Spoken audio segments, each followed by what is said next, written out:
kali ini saya akan bantu sharing tentang manajemen laktasi dan apa itu sadari.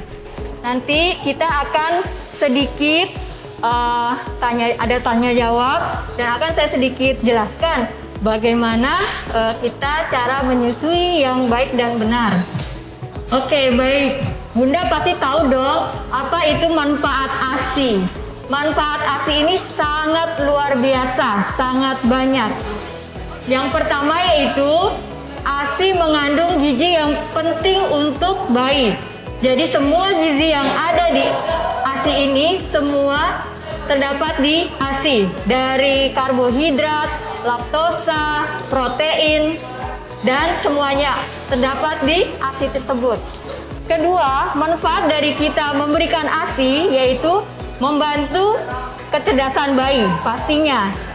Yang ketiga, mencegah kegemukan pada bayi, menurunkan resiko depresi pada ibu pasca melahirkan, juga membantu memenuhi kebutuhan nutrisi bayi, menjaga dan meningkatkan daya tahan tubuh bayi, mencegah penyakit pada bayi. ASI juga bisa digunakan sebagai kontrasepsi alami untuk mencegah kehamilan. Dan yang paling penting juga, ASI juga dapat menurunkan resiko ibu terkena penyakit. Ini adalah beberapa manfaat dari ASI. Nah, pada ASI itu, ibu pasti tahu ada yang namanya kolostrum. Kolostrum adalah ASI yang pertama kali keluar. Jadi, air susu ibu yang keluar pertama kali setelah ibu bersalin. Kolostrum ini memiliki agak berbeda dengan ASI. Karena kolostrum ini warnanya lebih kuning dan agak kental dibandingkan dengan ASI.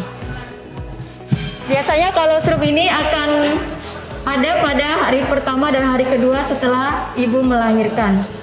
Ini adalah beberapa fungsi dari kolostrum ya Bu. Kolostrum ini juga tinggi akan protein, sehingga di kolostrum ini dapat memberikan kekebalan pastinya kepada bayi. Juga mencegah terjadinya kuning pada bayi atau kita sebut hiperbil.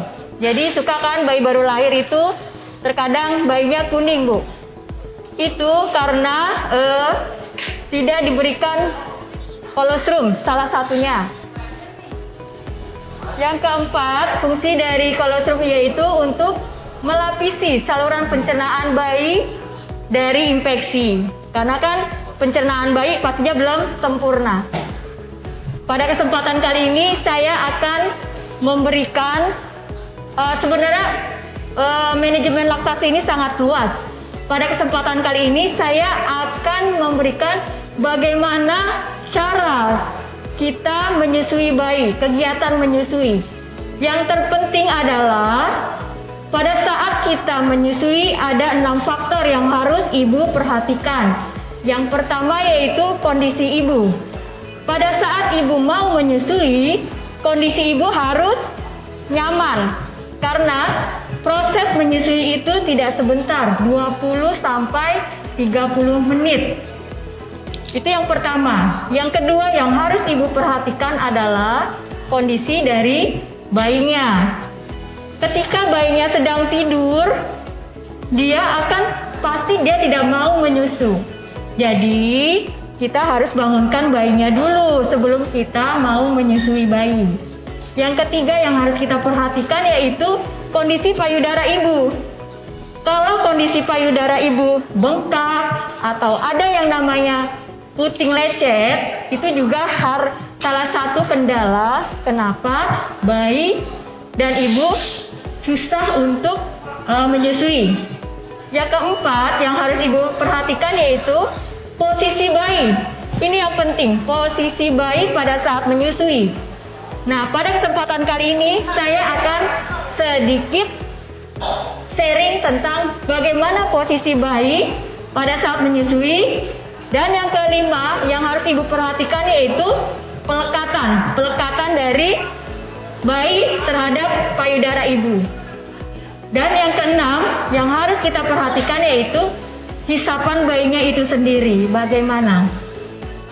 Jadi kita harus paham ketika bayi ada keluhan menolak untuk menyusui, salah satu faktor penyebabnya yaitu karena posisi dan pelekatan dari payudara ibu tidak baik.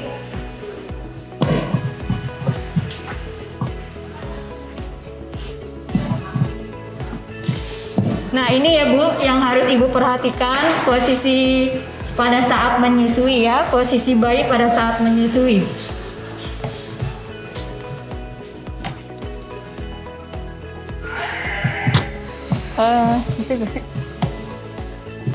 Saya minta bantuan teman saya ya Bu.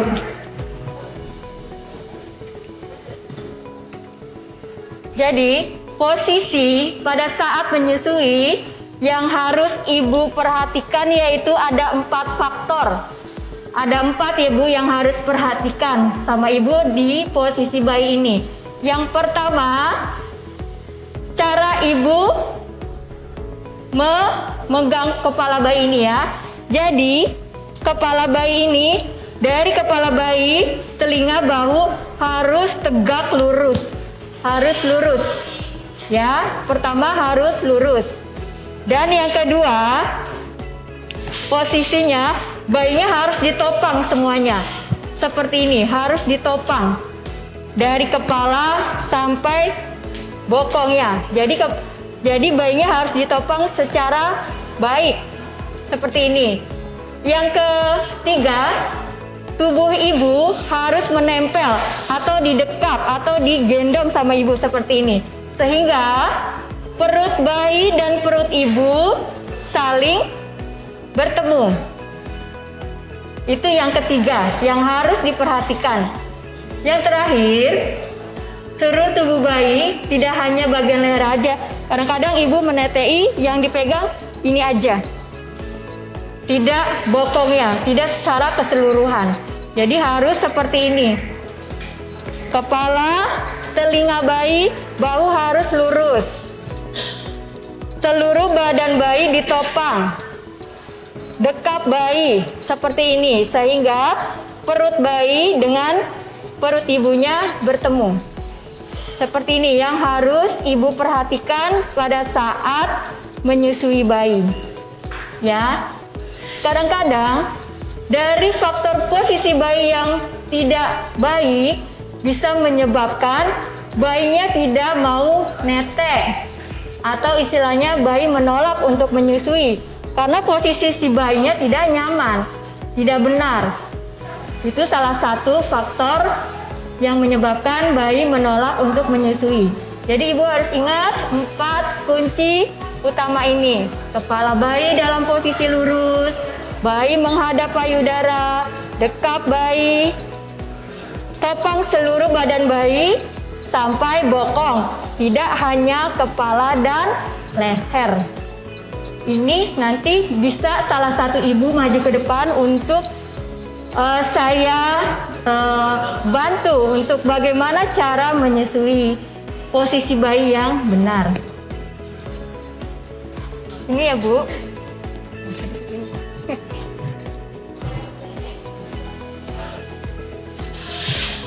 Nah, ini ada beberapa posisi menyusui ya Bu. Ada posisi football. Ini biasanya pada bayi-bayi yang kembar. Jadinya ibunya pegang 2. Boleh menyusui 2 bayi langsung. Jadi seperti ini. Satu-satu. Ini biasanya untuk bayi-bayi yang kembar atau bayi-bayi kecil. Posisi seperti ini.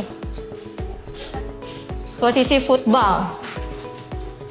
Posisi cross cradle ini juga biasanya untuk bayi-bayi kecil, bayi-bayi prematur.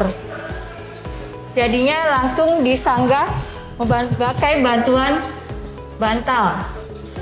Nah, yang biasa yang ibu lakukan posisi cradle ini.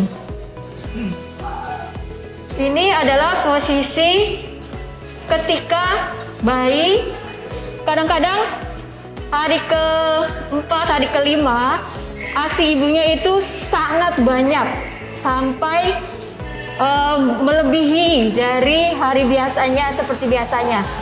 Ketika ibu menyusui posisinya seperti ini, bayinya akan resiko muntah. Jadi disarankan jika ASINya sudah sangat banyak, produksi ASINya sudah sangat berlebih, posisi yang terbaik adalah seperti ini, lurus. Lurus dia. Tapi prinsipnya sama tadi ya Bu. Prinsipnya sama yang 4 kunci tadi. Nah ini posisi menyusui sambil berbaring. Ini lazim dilakukan ya sambil berbaring atau ini sambil duduk.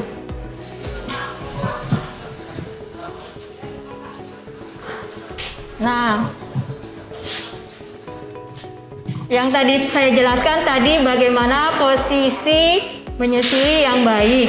Sekarang yang saya ingin tekankan lagi yaitu tentang pelekatan bayi yang baik. Jadi, faktor-faktor yang mempengaruhi berhasil tidaknya menyusui ASI cukup atau tidak tergantung dari yang tadi 6 faktor yang saya sebutkan. Salah satunya adalah kelekatan yang baik. Kelekatan yang baik ini saat menyusui dapat dipastikan ada 4 faktor. Yang pertama, dagu harus menyentuh payudara. Dagu harus menyentuh payudara. Tadi kan posisi bayi kan harus didekap sama ibunya, sehingga dagu pasti menyentuh payudara. Yang kedua, mulut terbuka lebar. Jadi kalau bayinya tidur atau bayinya belum mau menyusui, ibu bisa rangsang supaya mulut bayi ini terbuka. Ketika mulut bayi terbuka, ibu segera masukkan payudara ibu ke dalam mulut bayi. Bukan puting ibu yang dimasukkan ke mulut bayi, tapi payudara ibu. Dalam payudara ibu, ini Bu, payudara ibu ini ada yang namanya daerah gelap. Ini disebut areola mammae. Ini daerah yang gelap. Jadi, saat ibu menyusui itu, pastikan mulut bayi itu masuk Bu, areola mammae-nya ini Bu. Daerah yang gelap ini. Bukan hanya puting. Dan yang sering terjadi yaitu hanya puting aja yang dimasukkan ke dalam mulut bayi. Itu adalah pelekatan yang salah. Itu bisa menyebabkan yang namanya puting lecet. Sering. Kalau ibu sudah puting lecet, itu agak sedikit terganggu nanti saat ibu proses menyusui.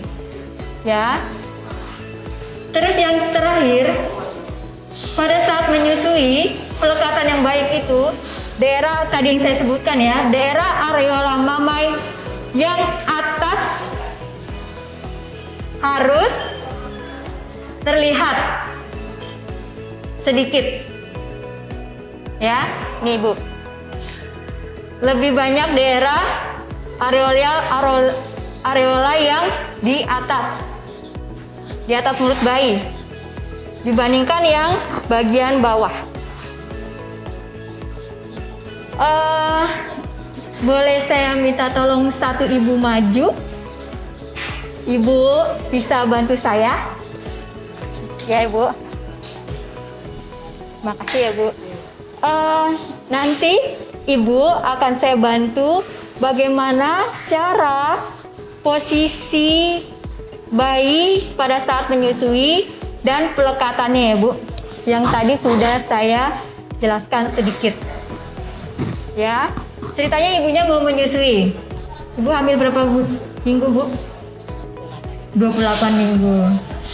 Biasanya juga kadang-kadang ASI sudah keluar pada umur trimester ketiga, tapi tidak banyak. Posisi menyusui, ibu anak berapa Bu? Anak kedua. Berarti ibu udah bisa dong? Anak pertamanya ASI Bu. Good. 6 bulan Bu. 2 tahun, bagus. Posisi pada saat menyusui yang pertama, kepala bayi ini, telinga dan bahu harus lurus seperti ini. Bayi harus disokong ibu ya, seperti ini. Peluk bayi sehingga perut bayi dan perut ibu saling menempel. Ini posisi yang benar. Sekarang saya mau menjelaskan bagaimana cara pelekatan yang benar. Ini ceritanya puting ibu ya, Bu. Nah, seperti ini. Ketika bayinya masih tidur misal dan belum membuka lebar atau bayinya belum mencari puting ibu, ruting, ibu bisa rangsang mulut bayi ini dengan sebentar. Ibu bisa rangsang mulut bayi supaya terbuka, yaitu dengan cara gosokkan puting ibu. Pertama puting ibu agak sedikit tekan sehingga keluar yang namanya ASI. Lalu dioleskan di sekitar puting ibu. Setelah untuk seperti dikasih pelumas ya. Setelah itu gosokkan puting ibu dari atas bibir atas bayi sampai bibir bawah, atas bawah, sehingga mulut bayi nanti refleks akan terbuka. Kalau bayinya tidur ya, nanti saat bayinya terbuka mulutnya, segera masukkan payudara ibu ke dalam mulut bayi. Nah, ini pelekatan yang baik adalah hidung bayi harus sejajar dengan puting ibu. Hidung bayi sejajar dengan puting ibu. Jadi tidak boleh terlalu tinggi, tidak boleh terlalu rendah. Ketika bayinya menunduk seperti ini, dia akan kesulitan untuk menghisap. Jadinya harus sejajar nih Bu, si hidung bayi dengan puting. Itu yang pelekatan yang pertama. Yang kedua, dagu menyentuh payudara ibu. Harus menyentuh. Karena kan bayi ini dekat, otomatis dagu bayi akan menyentuh payudara ibu. Seperti ini. Ini ketinggian. Lalu, setelah bayi membuka lebar, langsung masukkan payudara ibu ke dalam mulut bayi. Nanti bayinya akan menghisap. Ya. Menghisap yang baik yaitu hisapannya pelan tetapi dalam. Pelan tetapi dalam. Dan sewaktu-waktu bayi akan berhenti menghisap. Seperti itu. Dia nggak selalu menghisap, dia kadang-kadang menghisap, ditelan, lalu dia istirahat. Dia menghisap lagi, ditelan, lalu istirahat. Seperti itu ya Bu. Dan yang kedua, yang terakhir, pada saat ibu memasukkan payudara ibu ke dalam mulut bayi, posisi tangan tidak boleh menggunting. Ibu sering seperti ini, pinjam. Posisinya seperti ini. Ini posisi tangan yang salah. Ya Bu, nggak boleh seperti ini. Karena di dalam payudara ibu ini dekat puting terdapat saluran-saluran ASI. Di sini saluran-saluran ASI. Ketika ibu tekan seperti ini, dia akan menghambat keluarnya ASI. Jadi tidak boleh ya Bu untuk memasukkan payudara ibu dengan biasanya seperti ini nih. Yang sering terjadi di lapangan seperti ini. Jadi itu tidak benar ya Bu. Yang benar adalah kita pakai huruf C. Ibu jari di atas, telunjuknya di bawah. Ini hanya untuk membantu memasukkan payudara ibu ke dalam mulut bayi. Seperti ini. Setelah kita posisikan payudara seperti ini, lalu langsung segera kita masukkan ke mulut bayi. Tidak usah terlalu ditekan. Yang tadi saya bilang, nanti terhambat saluran-saluran dari susunya. Jadi ibu hanya membantu mengarahkan supaya payudara ibu masuk ke dalam mulut bayi. Dan yang tadi saya bilang, areola yang daerah gelap ini harus masuk sebagian. Jangan hanya putingnya saja, itu bisa menyebabkan puting ibu lecet.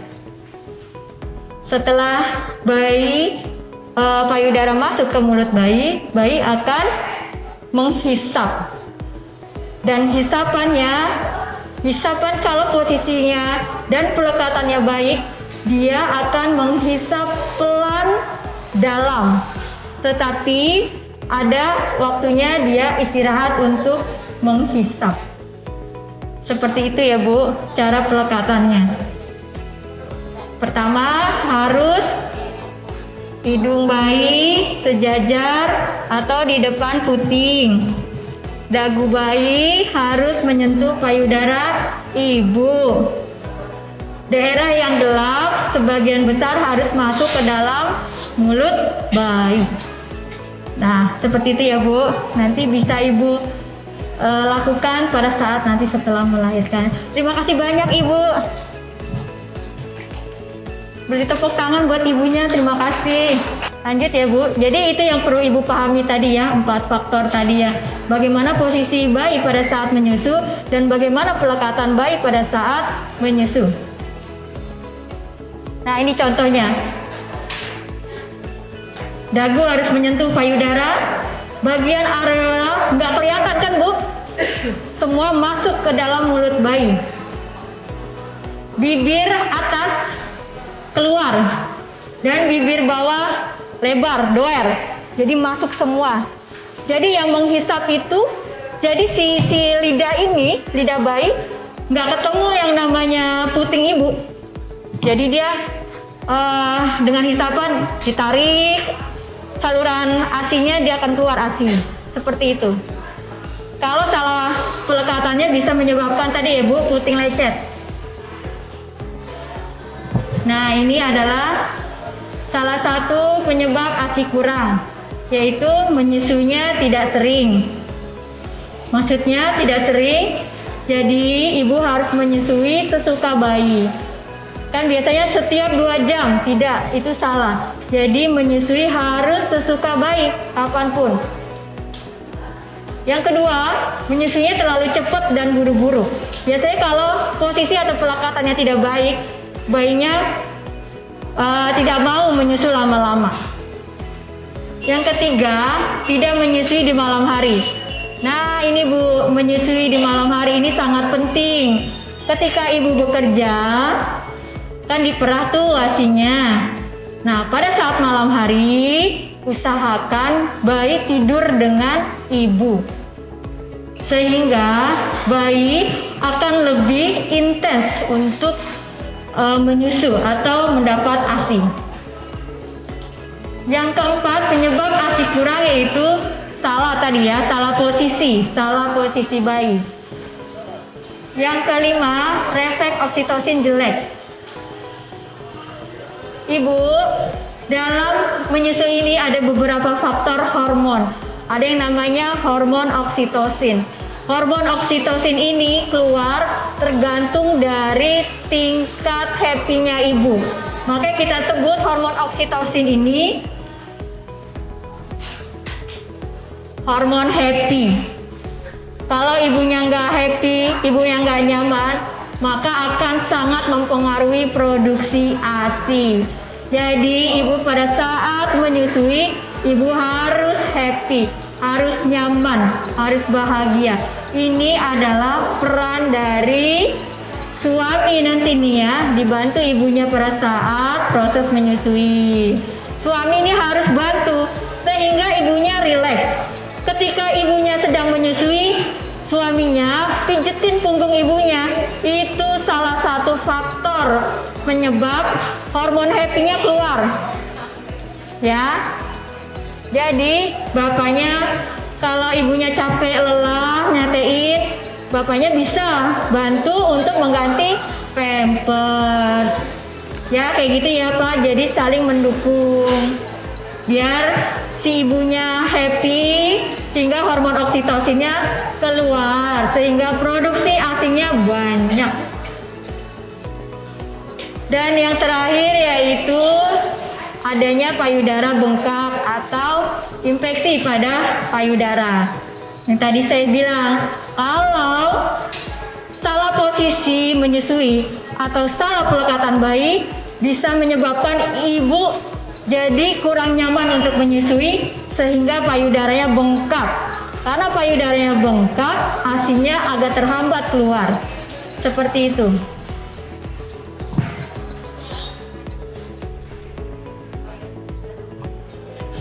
Nah, ini Bu. Penata laksanaan kalau ASInya Ibu kurang ya. Yang tadi harus sering netein. Dengan hisapan bayi akan merangsang si hormon happy tadi untuk memproduksi ASI. Yang kedua, memperbaiki pelekatannya tadi. Dan yang ketiga, membangun rasa percaya diri ibu pastinya. Bu, jangan cemas ya Bu. ASI itu ada hari pertama, hari kedua itu memang tidak banyak. Itu masih normal. Jadi yang ibu lihat itu adalah kenapa pendukung apa yang menyebabkan ASI ibu nih cukup, yaitu bisa ibu lihat dedenya frekuensi pipisnya 5-6 kali. Ini berarti ASInya cukup. Terus ada peningkatan berat badan bayi. Memang di 2 minggu pertama setelah bayi lahir akan terjadi penurunan berat badan sekitar 10%. Itu masih dianggap normal ya Bu. Jadi kalau ibu mau tahu ASI saya cukup apa tidak, ASI saya cukup apa tidak, ibu bisa lihat di 2 faktor ini. Yaitu yang pertama, bayi pipis 5-6 kali sehari dan warnanya tidak pekat, tidak berbau ya Bu. Dan yang kedua adalah adanya peningkatan berat badan yang adekuat. Jadi ibu nggak usah khawatir. Hari pertama, hari kedua ASInya belum ada, nggak apa-apa. Terus tetein. Kan yang tadi saya bilang, ASI yang pertama yaitu adanya kolostrum. Nah, kolostrum itu memang frekuensinya nggak terlalu banyak, hanya sedikit. Tetapi cukup untuk bayi yang baru lahir. Jadi ibu nggak usah cemas. Ya Bu.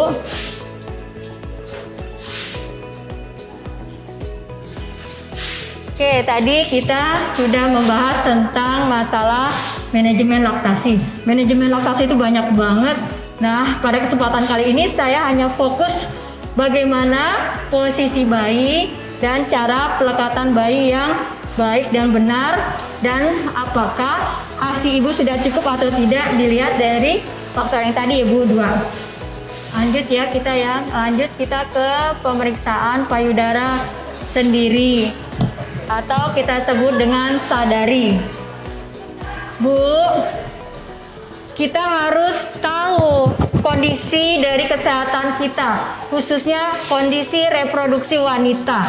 Salah satunya yaitu payudara. Payudara, ibu harus periksa karena faktor dari tingkat kematian wanita di Indonesia yaitu CA payudara.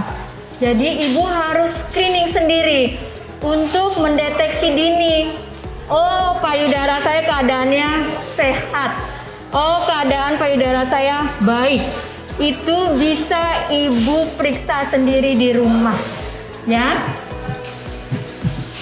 Nanti saya akan jelaskan bagaimana cara kita melakukan periksa payudara di rumah. Kapan itu dilakukan pemeriksaan payudara, Bu? Pemeriksaan payudara dilakukan setiap hari ke-7 sampai 10 pada saat kita mens.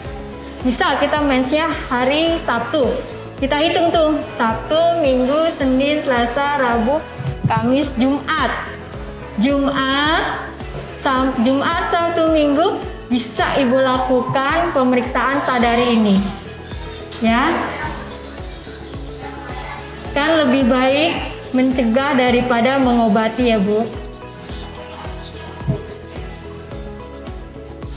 Nah, ini cara-caranya. Jadi di sini ada 3 cara nih, cara pemeriksaan payudara sendiri. Ya, bisa sambil berdiri, bisa sambil berbaring, atau saat mandi. Ya, yang pertama, Ibu kalau di kamar mandinya ada kaca, Ibu kan kalau mandi kan buka baju semua tuh, Bu. Nah, Ibu berdiri di depan cermin, Ibu berdiri tegak seperti ini. Ibu lihat kondisi payudara Ibu. Bentuknya simetris atau tidak? Ya, ada nggak perubahan dari warna payudara Ibu?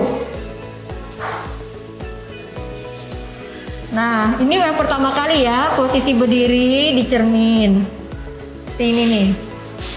Terus yang kedua, Ibu bisa meletakkan lengan di samping seperti ini. Atau Ibu seperti ini. Sambil lihat dari kedua payudara kita. Memang bentuk payudara kita besar kecilnya itu tidak sama kanan kiri. Kadang-kadang yang kiri lebih kecil. Tetapi besarnya itu bedanya tidak terlalu signifikan, tidak terlalu jauh. Kalau bedanya sedikit tidak masalah. Berarti baik. Tapi ketika seperti misal payudara kiri sebesar kecil ya, terus payudara kanan lebih besar sekali dibandingkan dengan payudara kiri. Ini perlu Ibu curiga. Kok payudara saya yang satu kecil, yang satu besar ya? Kenapa ya? Nah, itu Ibu bisa lihat. Terus yang kedua, bisa Ibu raba. Adakah benjolan atau tidak? Ini kan yang pertama nih ukuran dan bentuk payudara, penampilan dari kulit si payudara. Kadang-kadang ada lesung pipit, ada cekungan di payudara. Itu tanda-tanda payudara Ibu ada masalah. Atau ada keluar seperti ASI.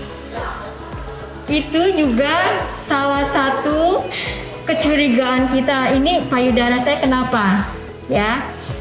Itu dengan periksa payudara secara sendiri di depan kaca, atau bisa dengan berbaring menggunakan 3 jari. Kita telusuri payudara kita dari payudara yang luar sampai dalam.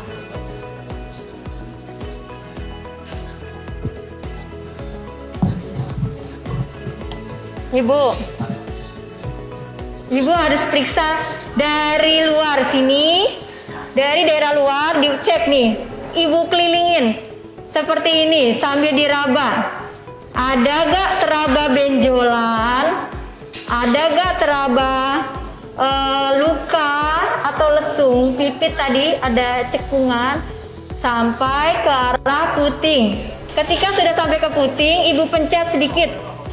Kalau ada keluar cairan, Ibu nggak menyusui tapi keluar ASI, itu Ibu harus curiga.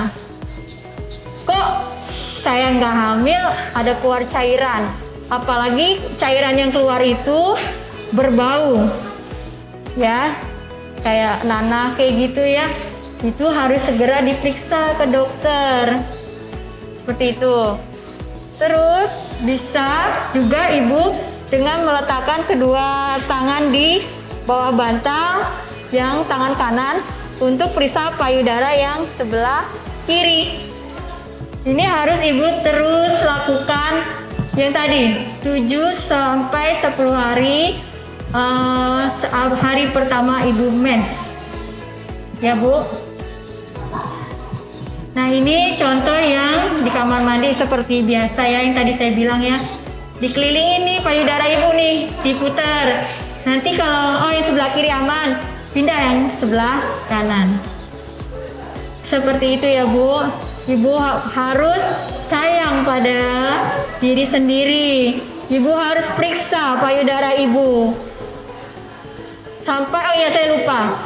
Jangan hanya payudaranya, juga ketiaknya Bu diperiksa. Kadang-kadang ada benjolan juga di ketiak seperti ini. Ya, harus diperiksa. Pada ibu-ibu yang menyusui kadang-kadang ada yang namanya benjolan karena kelenjar ASI-nya. Jadi bukan karena ada massa ataupun ada tumor. Ya, kalau ibu pada saat ibu sadari, ibu temukan ada sesuatu yang tidak normal, ibu harus segera periksa ke dokter. Nanti sama dokter dilakukan yang namanya USG payudara dan pemeriksaan-pemeriksaan yang lain. Seperti itu ya Bu, cara sadari, periksa payudara sendiri. Dari yang saya sampaikan ini, apakah ada yang mau Ibu tanyakan? Oke, yang kurang kita jelas? masuk ke sesi tanya jawab aja mungkin ya Mbak. Tadi sudah dijelaskan oleh Mbak Siti mengenai manajemen laktasi, cara memberikan ASI yang benar, sampai dengan periksa payudara sendiri untuk pencegahan kanker payudaranya. Karena awal bulan kemarin kita memperingati Hari Kanker Payudara. Oke, dari penjelasan Mbak Siti ada yang mau ditanyakan Bapak Ibu? Kalau nggak ada, aku pancing dulu kali ya. Oke. Nah, seandainya nih Mbak, kan kita disarankan ASI eksklusif, tapi nyatanya di luar sana kan ada saja ibu yang sudah berusaha memang untuk memberikan ASI eksklusif, tapi kenyataannya ibu itu beranggapan tidak bisa Dok, tidak bisa sus, aku udah berusaha gitu loh. Boleh nggak sih dikasih susu formula atau gimana sih saran yang sebaiknya yang bisa diberikan kepada ibu itu, atau apa yang harus dilakukan gitu? Gimana tuh Mbak? Baik, bagus banget ya pertanyaannya Mas Teguh. Itu sering sekali terjadi ya. Aduh, saya nggak bisa ASI eksklusif. Izin Bu mau tanya, ASI eksklusif itu ASI yang diberikan hanya ASI saja. ASI yang hanya diberikan hanya ASI saja selama 6 bulan, tanpa tambahan, tanpa air putih, tanpa susu formula. Jadi ASI eksklusif itu adalah ASI yang diberikan selama 6 bulan hanya ASI saja. Ya Bu. Memang kendalanya, Suster, Bu Bidan, saya nggak bisa beri ASI eksklusif. ASI saya nggak cukup.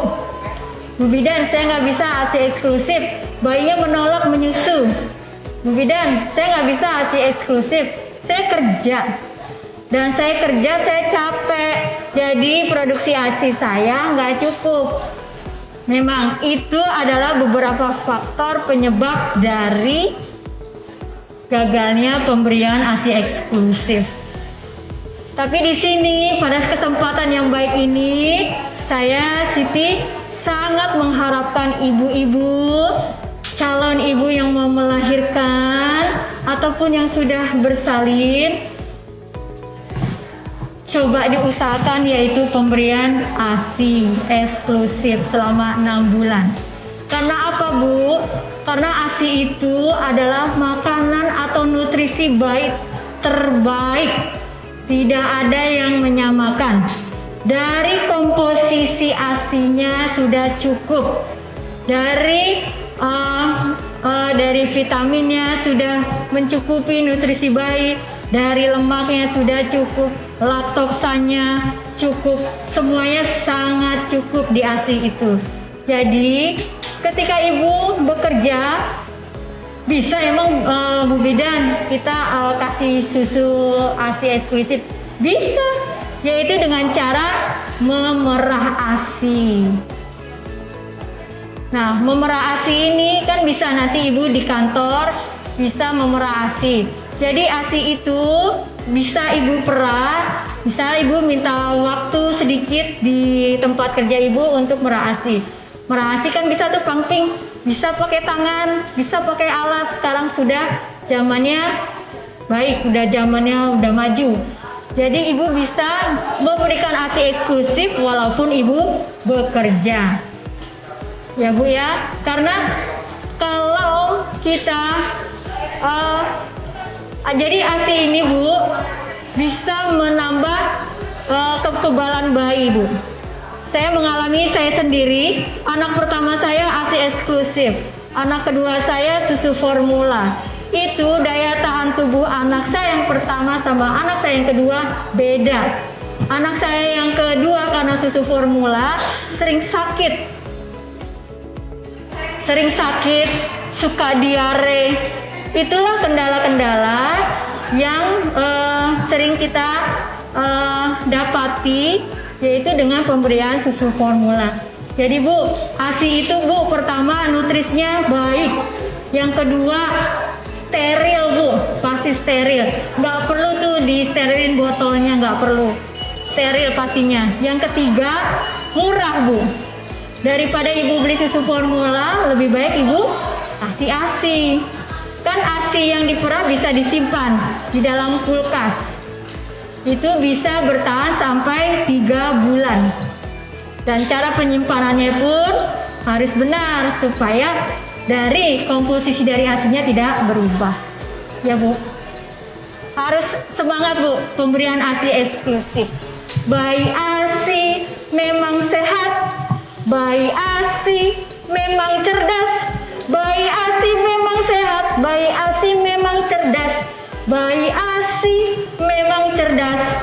Susu ASI, susu ASI sehat bergizi, pagi siang sore malam kasih ASI. 6 bulan hanya ASI, 6 bulan tanpa tambahan. Semangat ya Bu, ASI eksklusif ya Bu. Terima kasih. Luar biasa sekali Bu Siti, memberikan semangat untuk ibu-ibu bisa gitu loh ya, bisa. Yang penting tadi rutin ya untuk harus sesering mungkin, sering mungkin untuk memberikan hasilnya. Oke, tadi dari penjelasannya yang ingin ditanyakan perihal hasil lagi. Aduh, kayaknya masih bingung-bingung gitu. Oke nih Bu, silakan disebutkan namanya dan pertanyaannya Bu. Ya, selamat siang Bidan. Siang Ibu. Ya, saya Tika. Yang saya mau tanyakan gini, untuk kalau bayi baru lahir itu kan kalau pengalaman saya anak pertama dan kedua itu ASI di awal-awal nggak lancar gitu ya. Nah terus paling kalau misalnya keluar tuh nggak lebih dari 100 mili gitu. Nah kalau misalnya kurang dari 100 mili untuk bayinya sendiri boleh langsung dikasih susu formula nggak sih? Karena pengalaman saya kebetulan kalau ibu saya tuh tipe orang yang berpikiran kalau anak itu harus segera dikasih susu gitu. Nah saya udah kasih tapi sedikit nih keluarnya gitu. Nah ibu saya tuh nggak sabaran, langsung dikasih ke susu formula. Saya pernah bilang jangan, kata dokter, meskipun sedikit dipaksain. Tapi kalau ibu saya bilang jangan, kasihan anaknya, katanya gitu. Itu yang bikin saya jadi stres. ASI saya semakin berkurang gitu. Tapi karena kalau dari ibu saya, enggak, udah kasih susu formula gitu. Dikasih susu, kadang sekali kasih tuh bisa 150 mili gitu. Nah itu gimana tuh, Bu? Terima kasih. Iya, baik sekali ya pertanyaannya Bu. Itu memang yang sering terjadi ya Bu di lapangan. Bu Bidan, ini kan baru lahir nih, ASI saya nggak keluar Bu Bidan. Bu Bidan, ini bayi saya rewel terus. Ini bagaimana nih Bu Bidan? Kalau ASInya nggak cukup atau nggak keluar, nanti bayi saya panas, nanti bayi saya kuning, gitu ya Bu. Seringnya ya Bu. Memang untuk pemberian ASI ini ASI ini usia baru lahir 0 sampai 2 hari itu yang tadi saya bilang yang keluar yaitu ASI kolostrum, Bu. Nah, ini ASI air susu ibu yang keluar pertama kali setelah ibu lahir. Bayi proses persalinan maksudnya. Nah, memang komposisi dari kolostrum ini nggak banyak, cuma sedikit. Dan lambung bayi baru lahir itu nggak besar, Bu, hanya sebesar kelereng, Bu, sebesar sekelereng ya kurang lebih. Nah, kapasitas maksimal lambung bayi baru lahir itu maksimal itu hanya 30 cc. Jadi memang sudah didesain sama Tuhan ya, sama Allah, bahwa ASI yang pertama kali keluar itu memang sedikit. Tetapi walaupun sedikit ini luar biasa, Bu. Kolostrum ini luar biasa. Ini yang sering kita sebut, suka ibu-ibu salah paham, ini namanya ASI basi. Kan warnanya lebih kuning ya, lebih kuning, lebih kental. Ini yang sering dibuang. Itu ASI basi, Bu Bidan. Bukannya ASI, kan ASI kan putih.